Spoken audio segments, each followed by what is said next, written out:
welcome to my channel, welcome to my page. It's actually very mad that in this day and age you almost feel like you have to apologize for not wearing makeup, but it is what it is. This is my face. Coming to you raw. But yeah, today I wanted to talk about how we take our thoughts captive and obedient. And just something funny God told me. And before I even go into that, yeah, I feel like don't be surprised if it's like, both Christians and non-Christians are like, because the way me and God talk to each other is really like G's. It's really like G's. And people might think, oh my gosh, did that really happen? Did he really say that to you? All I'm telling you is when I journaled, this was a conversation we had. And I really hope it pushes you into further intimacy and makes you want to talk to God about more things. But like, we joke, we banter, we laugh. But he hones in messages. So basically, let me talk about the story of how it came about. I'm really gonna hope I keep this under 5 minutes, or around that mark. But yeah, basically, I was just feeling quite low, very recently, and I don't know why. Like, I don't know why I was feeling low. So I thought, you know what? It's my lunch break. I'm home. I'm actually not eating this lunch break, so let me just journal. So I journaled and I started writing out stuff which I will share because maybe it will encourage somebody. But I was just journaling about how I feel like rejected and yeah, how I basically had a thought and it made me really sad. And then God was just like, you have to, there's 2 parts to taking thoughts captive. So if you're Christian, you've probably heard about, you know, we take things captive, yeah?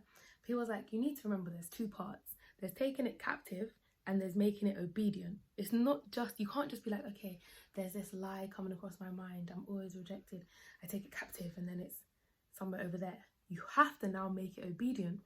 Then he gave me, and let me say the scripture first. So the scripture is 2 Corinthians 10. Chapter, wow, 2 Corinthians.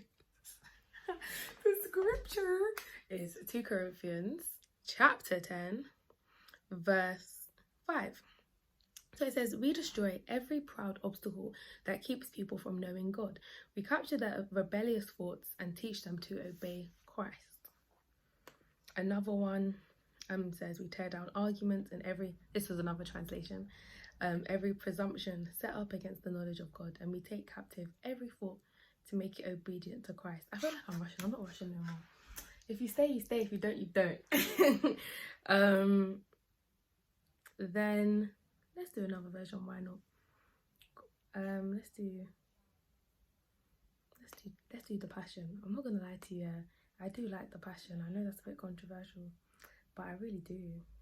Obviously, we're alongside others, but okay. So the Passion version says, we can demolish every deceptive fantasy that opposes God and break through every arrogant attitude that is raised up in defiance of the true knowledge of God. We capture, like prisoners of war, every thought and insist that it bow in obedience to the Anointed One. And this one right here is in line with what God was telling me. So he was just like, I was like, okay, cool. Captive and obedient, all right. So this is what was said. Think Narcos. First, and if you've not seen Narcos yet, it's talking about when they take someone and they kidnap them and they basically want them to inform them about what's happening, and they interrogate them. They use all these mad tactics. So God is just like, me and God are talking, it's like, think Narcos. First, you kidnap it and have it taken captive. Now you have it in your basement where you do your tactics to make it obey. In Narcos, they use violence to make a person obey and give them information. But in this sense, we make the thought obedient to Christ. So what does that all mean? When I'm now having thoughts like, oh, actually I'll get into what it means. But yeah, imagine the thought is rejected. So then, basically, I was like, I can just imagine, and we're making it obedient to who? To Jesus Christ.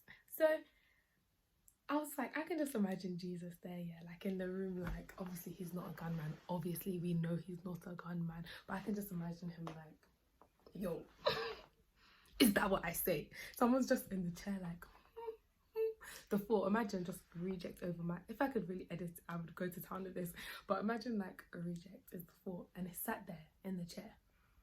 I can just imagine Jesus like, is that what I say? Is that what I say about her? And then I said, and what?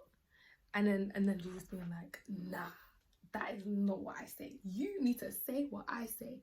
So then the thing in the chair, the thought, which was Diane is always rejected, overlooked, or people don't care, which is lies, is instead, Diane doesn't always see the, so now this thought be like, this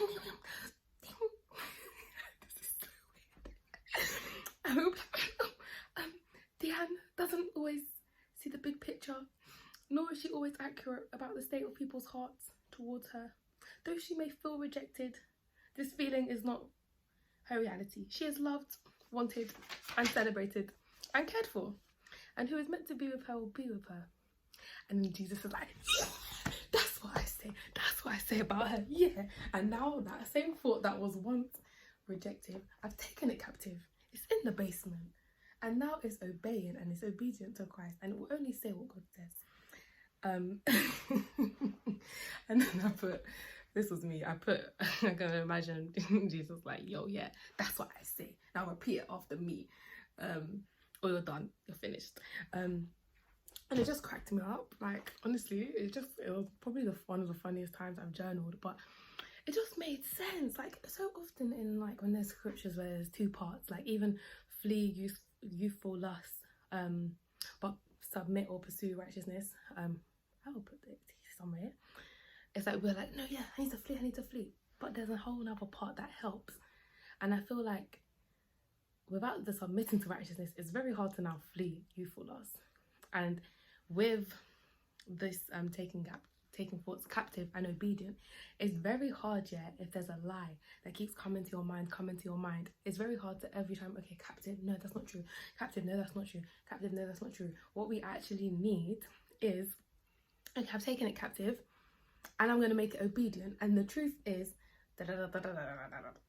so a one that's commonly used, but a truth when we're feeling ugly is not just, I'm going to push it down, no, I'm not ugly, I'm paying, yeah, but instead, I'm not ugly, I'm taking that captive, and I'm making it obedient to Christ. What if I make it obedient to Christ? Now what is it? It's that I'm fearfully and wonderfully made. And I feel like it's just been a game changer. All this time I've been taking things captive. Well, no, sometimes I don't. Sometimes I just meditate and overthink on it and it's a mess. But when I'm being good about it and thinking about what I'm thinking about, I'm like, yeah, let me take it captive. But now, when I tell you, when I'm hearing lies, I'm going to be hearing that Narcos theme tune. I know that your time is coming for, soon you're getting taken to the basement. You're getting taken to the basement and I'm about to make you obedient to Christ. Because that's what we have to do. Destroy it all. I was going to say, I know as well, it was also talking about like different with the scripture, different teachings and things like that. But I do also feel it has a very practical use in us and how we think and things like that. But anyway, boy, I said these are going to be around 5 minutes and this is 9 minutes. So I'm going to go and flow in 2 weeks, maybe a week if I'm feeling nice. Bye guys, see you.